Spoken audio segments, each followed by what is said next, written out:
que é o sinônimo que a gente vê aí, né, o assédio sexual, que hoje ele não está mais só definido como a situação de estupro, né? Hoje também você pode considerar um assédio sexual ações que a pessoa faz em relação a você, independente de ter acontecido um encontro presencial, né? Então o termo assédio sexual especificamente ganhou uma amplitude maior.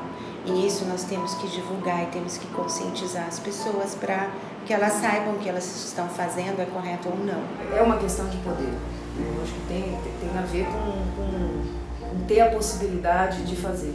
Eu acho muito mais do que com sexo, tem a ver com poder. Isso muitas vezes por não ter alguma coisa que regule, por não ter punição. Então as pessoas não fazem isso, é uma afirmação de poder. Recentemente, uma das atividades mais fortes que eu participei é o grupo de trabalho que tem como objetivo estabelecer políticas de combate à discriminação de gênero, sexualidade e à violência sexual na Unicamp. Nós temos participando do GT profissionais de diferentes áreas, professores envolvidos de diferentes tópicos específicos relacionados à diversidade de gênero, relacionado à violência sexual de fato, e também funcionários e a representação estudantil. Temos a intenção de conscientizar melhor as pessoas para que a tolerância apareça no campus de uma forma mais importante.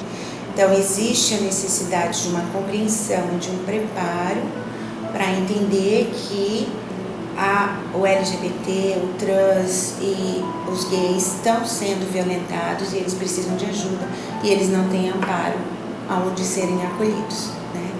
Então isso não é só violência contra a mulher, é violência sexual generalizada.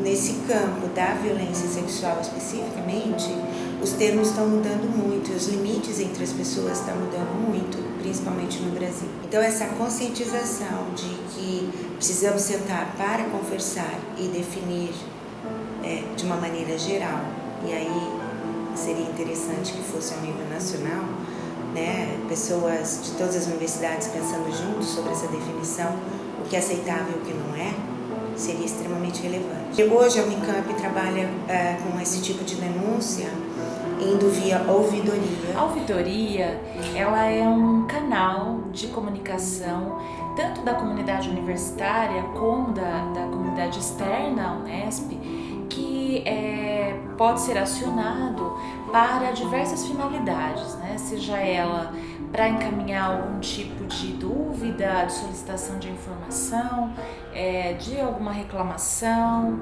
denúncias, elogios, né? Cada faculdade tem uma ouvidoria responsável, né? Que faz a gestão das manifestações que chegam na unidade. Mas tudo está vinculado à ouvidoria geral da reitoria, que por sua vez está vinculada à ouvidoria do Estado de São Paulo. Então nós prestamos conta de todas as manifestações que chegam também para a ouvidoria do Estado. Todas as universidades públicas, né, por lei, elas devem ter uma ouvidoria. No caso das universidades privadas, é recomendável também que se tenha. Toda denúncia que chega à ouvidoria e qualquer manifestação que chega, ela tem um prazo para ser respondida. Por lei, nós temos o prazo de 30 dias para responder. Após essa resposta, ela é encaminhada para os órgãos competentes da universidade que vão dar encaminhamento à apuração, né? Então, inicialmente é montada uma comissão que vai averiguar a denúncia e, se constatado de fato, né, que houve algum tipo de assédio, então encaminhado para uma comissão de sindicância. Normalmente essa comissão ela é formada por indicação da direção. Em relação às denúncias, nós temos recebido no último ano, podemos entender que aumentaram, né? Mas ainda acreditamos que ele não reflete toda a realidade da universidade, da nossa faculdade. Acreditamos que existem outros casos que muitas vezes não chegam nem na ouvidoria por conta talvez de um certo receio por parte da manifestante ou do manifestante. Quanto mais registros dessa manifestação, dessa denúncia relacionada a um determinado agressor, mais elementos, né, nós temos, por exemplo, numa comissão de apuração, numa comissão de sindicância, de verificar que há uma recorrência, né, no número de registros de denúncias relacionadas àquele agressor. E a ouvidoria tem a tramitação que é obrigatória dela, que é devolver para a unidade o assunto. E às vezes a unidade esconde o que é esconder e faz comissões dentro da própria unidade. E aí é onde aparecem os conflitos, né, de interesse. Então é o momento que a gente entende que nesse caso, nesse assunto especificamente, não pode acontecer dentro da unidade, teria que ser fora da unidade mesmo. Também é muito importante que as próprias pessoas, né, que sofrem algum tipo de assédio sejam conscientes de que elas estão sofrendo um tipo de violência. Né? A tomada de consciência de que estamos vivendo um tipo de violência é o primeiro passo para a gente conseguir se libertar dela.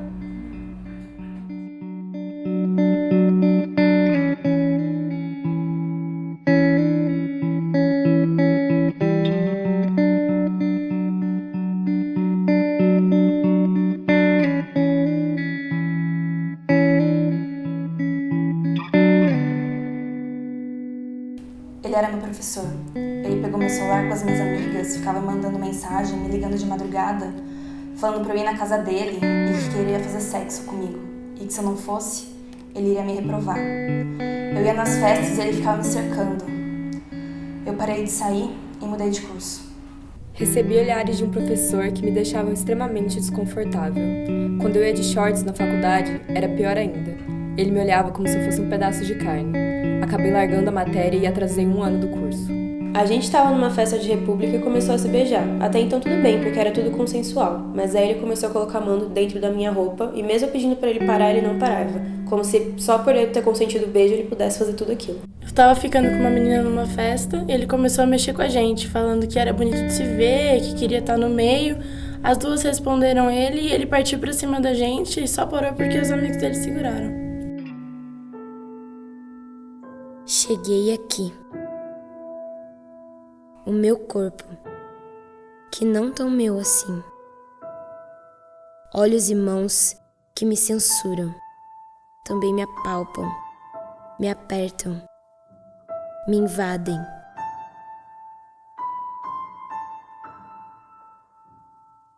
O medo da esquina, do beco, da rua deserta.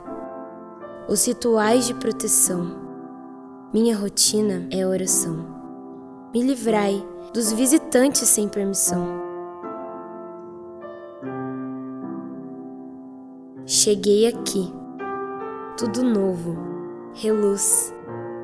Este espaço conquistado, esse chão arado, terra firme, que piso com precisão. Estou 1000 passos adiante. O céu não é o limite, minha mãe. Sinto que eu posso voar. Eu posso voar. Aí, me arrebatam feito pipa, corte com linha de cerol. E eu, que tão alto ia, me vejo à força, de volta ao chão.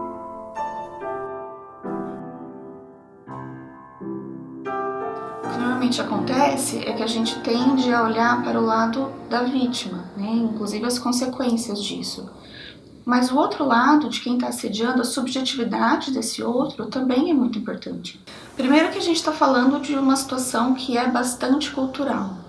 Isso não quer dizer que o assédio é recente, mas o termo assédio, ele é utilizado hoje em dia de uma forma tido como algo errado e até criminoso. Isso é um pouco mais recente. E isso é tido como algo que a gente pode falar a partir do momento em que a mulher se coloca e exige um posicionamento diferente. Não se conforma mais a ser tratada como um objeto sexual e quer ser tratada como um sujeito de cultura. A partir disso, o assédio pode ter um nome. Mas se a gente for pensar do lado da pessoa que está assediando, muitas coisas podem aparecer. Né? Traços de perversão, pulsões sádicas. Isso não é generalizável. Então, a subjetividade do outro, inclusive do professor, que pode estar se colocando no lugar de autoridade, pode ocupar um lugar, né, que pode favorecer o autoritarismo, a sensação de poder, um lugar de castração, a gente tem que levar em consideração, né? A gente não pode esquecer também. Tanto a questão cultural, a subjetividade do assediador, e também a gente não pode desconsiderar a cultura do ambiente educacional, a cultura da instituição, que pode também levar a minimizar ou relevar essas práticas, né? Como se essas práticas fossem, inclusive, práticas de autoridade, que na realidade não são. O momento do trote é um momento em que isso pode se manifestar, né? É para ser um momento de acolhimento, mas muitas vezes acaba indo para esse lado, né? Existiam as práticas de trote e que existia a questão de uso de bebida envolvido, que facilita com que as pessoas se desinibam e que torna todo mundo muito mais vulnerável. A situação da violência ligada ao uso de álcool é um fato que existe, né? E a vulnerabilidade das pessoas também, então junta tudo isso. Mesmo as coisas que aconteciam no trote, que não fosse dentro do campus, começaram a ser tratados pelas comissões de ensino como responsabilidade da universidade. E eu acho que isso foi uma coisa importante. Então, fazer um trabalho de educação no trote. E uma das coisas que o grupo, o GT, fez já do ano passado para esse, foi distribuir um folheto sobre o que é assédio sexual, o que é violência sexual, já na calorada desse ano. Tiveram situações na calorada e nessas chopadas, em todas essas situações que a gente sabe que acontecem, que fazem parte da integração e que é importante que tenha, né, porque eu não acho que o caminho seja abolir isso, né, e abolir esses espaços de integração, mas é fazer ações educativas em relação a isso. Se a gente pensar, né, numa situação em que uma mulher está dentro de uma universidade, um ambiente que é um ambiente de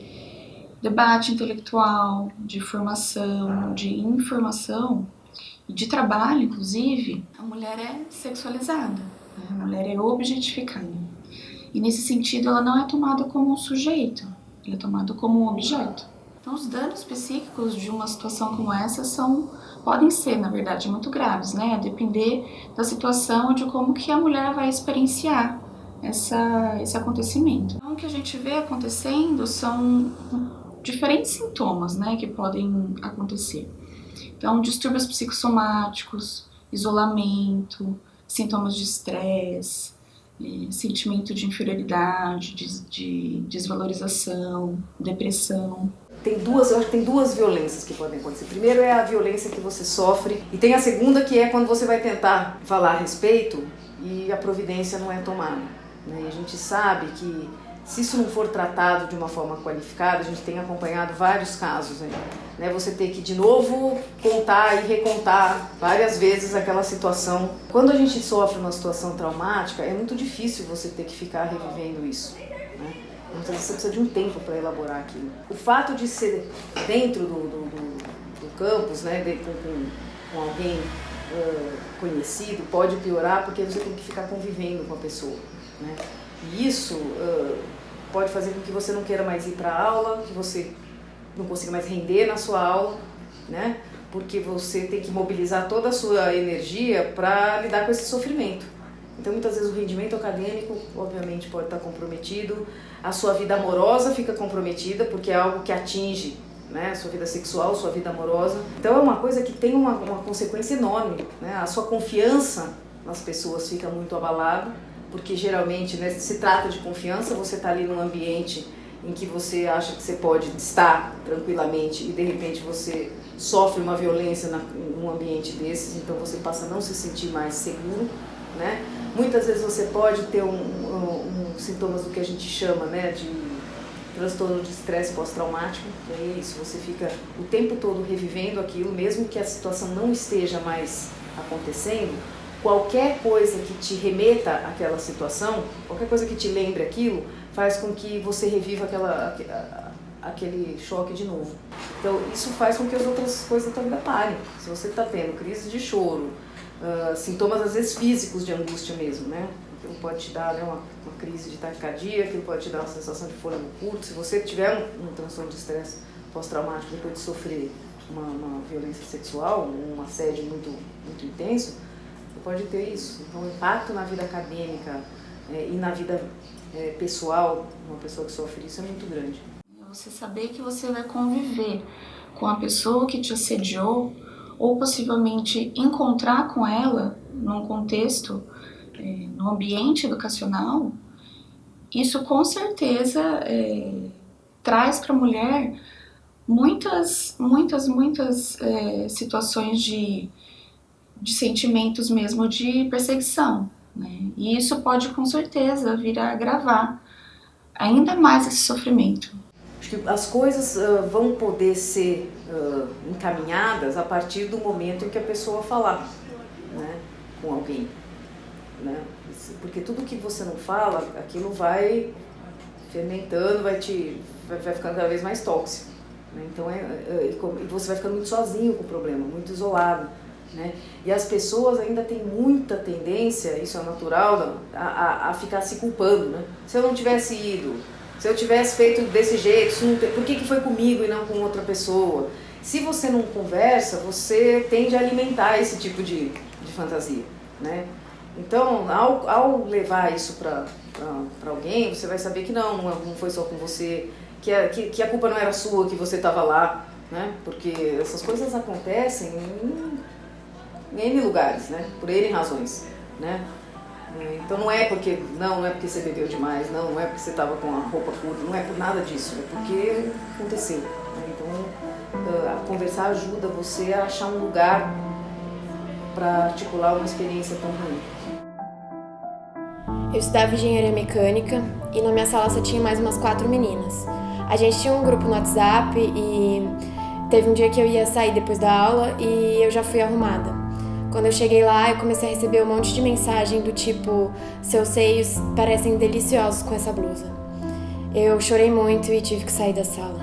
Um professor me constrangeu várias vezes em frente a outros alunos, falando maliciosamente sobre o meu corpo como se fosse brincadeira ou algum elogio. Uma vez ele disse que se ele fosse mais novo, ele não deixaria um corpão desses passar. Um dia meu professor me convidou para sair e eu aceitei. Enquanto eu bebi um drink, ele me perguntou: você fica bêbada fácil? Eu disse que não. E ele respondeu: não tem problema. Se precisar, eu te dou mais bebida até você ficar facinha. Eu estava no primeiro semestre da faculdade e até então todo mundo tinha me falado que as pessoas da universidade eram mais tranquilas. Até então, um dia eu estava andando sozinha pelo campus e passou um carro com 5 estudantes dentro. Aí eles me viram andando sozinha de shorts e começaram a gritar umas coisas pra mim.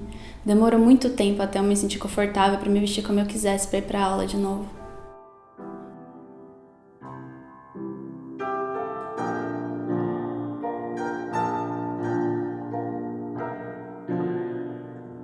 Cheguei aqui, e eu, que já havia esquecido os medos, os rituais e as orações, me vejo de braços dados com eles, sentados nas carteiras ao lado, na frente das salas de aula, nas salas e gabinetes, nas multidões embaladas pelos hits, nos corredores também. O meu corpo, que não tão meu assim como o meu céu, os meus limites. O chão que eu piso, meus horizontes. Os meus medos, eles desfilam por aí. Ninguém os freia. Jamais.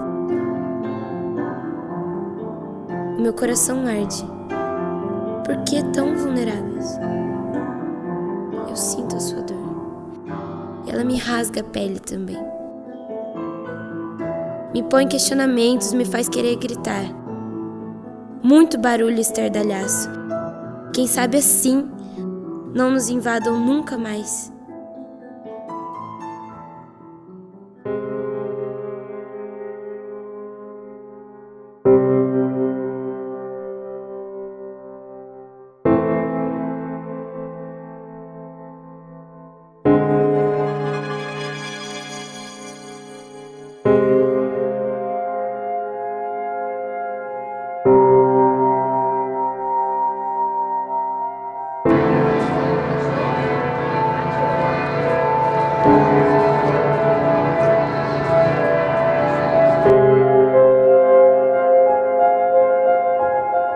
Este é um caso que tem sim clamor popular, que mobilizou a esfera pública, é um caso paradigmático da ineficácia dessa justiça e do Estado brasileiro em responder à violência sexual contra a mulher. Dentro da Faculdade de Medicina, eu fundei um coletivo de gênero, saúde e sexualidade, que começou a receber os primeiros casos de violência sexual e de homofobia e racismo, de trote, diversos tipos de violência, diversos formatos de violência no contexto universitário, das competições esportivas, das festas universitárias. E a partir do recebimento dessas denúncias e com outros estudantes da faculdade, começamos a fazer análise e denúncias públicas sobre a cultura universitária, sobre a cultura do trote, sobre o contexto de violações de direitos humanos dentro da universidade.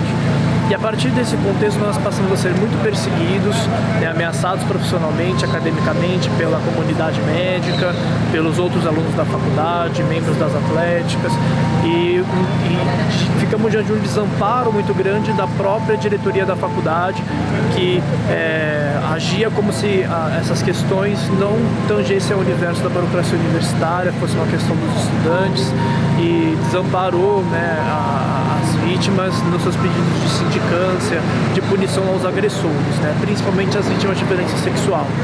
E foi nesse contexto de perseguição que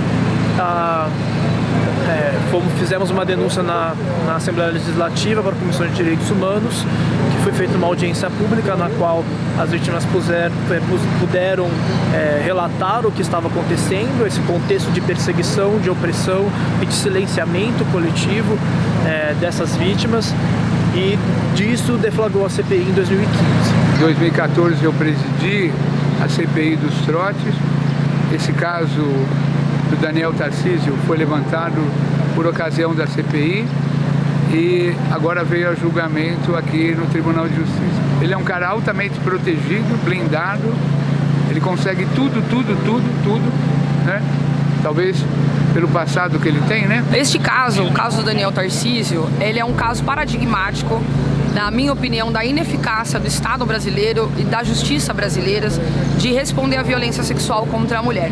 Esse cidadão que hoje exerce a medicina, pratica a medicina aqui no estado de São Paulo, e atende mulheres, meninas, crianças, adultos e adultas, praticando o exercício daquele que deveria cuidar da vida, foi acusado não só de mas de 7 violências sexuais, barra estupro, dentro da Universidade de São Paulo. Dentre dessas 7 vítimas, muito provavelmente ele fez mais do que 7 vítimas, apenas 3 tiveram as condições de denunciar. Não só de estupros, vamos lembrar também que ele foi acusado de homicídio e foi absolvido por uso legítimo, por legítima defesa com uso excessivo da força. O que é muito estranho, sendo que a pessoa que ele assassinou estava desarmada e ele deu 8 tiros nessa pessoa em pontos letais. Aí estranha muito que tenha sido considerada a absolvição dele nesse homicídio por legítima defesa com uso excessivo da força. Então você já vê que essa é uma pessoa que não tem condições de conviver em sociedade. É um cidadão criminoso que não tem condições de conviver com outras pessoas, sejam elas mulheres ou homens. E aí, infelizmente, mais uma vez, vemos a justiça e o Estado brasileiro perderem a oportunidade de dar a resposta adequada à violência sexual. Esse julgamento não é só desse rapaz, que ele odiava, ele tinha algum problema, tanto é que ele matou um menino homossexual num banheiro do metrô quando ele era policial militar, com 8 tiros. Ele tinha algum problema, ele era um transtornado, mas não é ele que está sendo julgado. O que está sendo julgado é um procedimento. Aonde eles são absolvidos? Eles são absolvidos na faculdade. Na faculdade.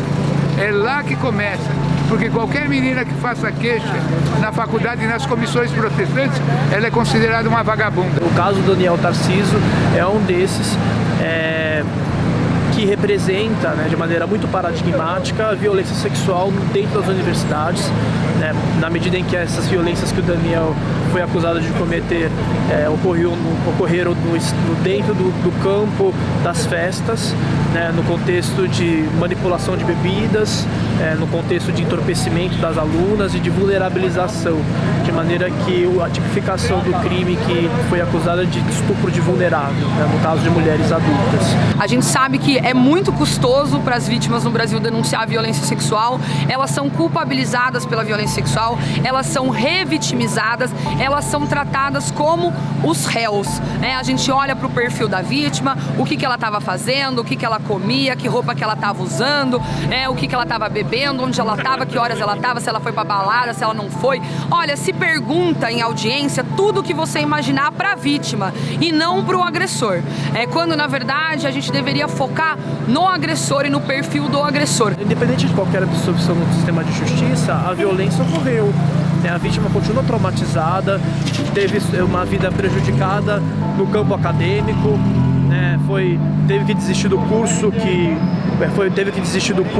estava fazendo na Universidade de São Paulo, foi excluída, foi perseguida pelos alunos, foi difamada pelos professores, se encontra traumatizada, e aí ela não foi reparada, né? A justiça nesse caso ela tem um papel muito importante e simbólico, né, para a vítima, no sentido de estabelecer a verdade, de dar credibilidade à sua palavra, restabelecer sua sanidade mental, inclusive em função do sofrimento que esse processo de dúvida em torno dela e de consecutivas agressões, exigindo que rememore, que fale o tempo inteiro sobre o que aconteceu. Diversas pesquisas demonstram que a característica intrínseca do crime sexual é a reincidência. Daniel Tarcísio muito provavelmente fez mais do que 7 vítimas, muito provavelmente fez muito mais do que 7 vítimas, muito provavelmente está fazendo vítimas nesse momento enquanto exerce e pratica a medicina. Por isso que nos Estados Unidos o agressor sexual não é chamado de agressor, é chamado de predador sexual, porque em toda oportunidade que ele tiver, ele vai cometer outra violência sexual. Atualmente a gente está vivendo uma situação difícil porque a universidade ela esquece muito fácil, né? Teve a CPI em 2014 e 2015, a gente tenta, né, lembrar dessa análise como uma análise estrutural da universidade, da estrutura da universidade, não apenas de uma maneira pontual, mas histórica, como se constitui o vestibular, o que é o vestibular, o que é a seleção de pessoas no contexto da universidade, como se cria um espírito de corpo, de identidade, que coloca a imagem da instituição acima de uma vítima de violência sexual, que considera que uma pessoa que sofre violência com trote, violência sexual, homofobia ou racismo, quando quer denunciar o que aconteceu, ameaça a imagem da instituição, ameaça destruir a festa, e aí passa a ser perseguida, né, pelos alunos, pelos professores, para que fique em silêncio. Comenta um pouco mais pra gente o resultado desse julgamento e o que será feito a partir daqui. O resultado do julgamento, inclusive, foi positivo, porque tivemos o relator, o desembargador relator do processo, leu o seu voto e manteve a absolvição do Daniel Tarcísio Cardoso, mas o desembargador revisor pediu vistas do processo, e isso é um bom sinal. Por quê? Porque normalmente o revisor ele já vai com o voto pronto, para a sessão. Então, se ele pediu, ouvindo as partes, ouvindo a assistência de acusação, ouvindo o Ministério Público e ouvindo o advogado de defesa, se ele decidiu pedir vistas, é porque existe uma possibilidade, existe um pingo de esperança dele trazer um voto dissidente e discordar do relator que absolveu Daniel Tarcísio. Os outros desembargadores ainda não proferiram seu voto, então ainda temos a possibilidade de reverter essa decisão quando o desembargador revisor trouxer novamente a julgamento os autos. Queria ser acalento, terra firme e segura. Não vai se repetir. Não mais. Mas eu choro. A minha impotência se assemelha à tua. E isso me põe ao chão. De tudo, algo certo. As nossas dores nos unem, mas o nosso amor transcende. Todo dia é fim do mundo. Cada aurora, uma batalha. Vencemos todas, todos os dias. Cheguei aqui sim, terreno cada vez mais meu. Meu corpo agora também meu será. Reconquisto um cada dia, tomando de volta e olhando à volta. cada uma delas, retomando o seu.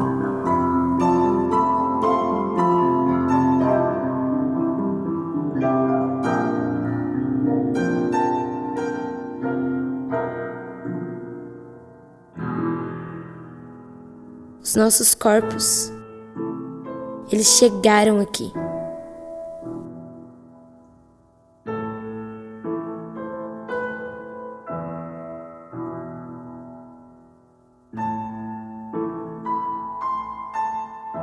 E aqui e a nós pertencerão.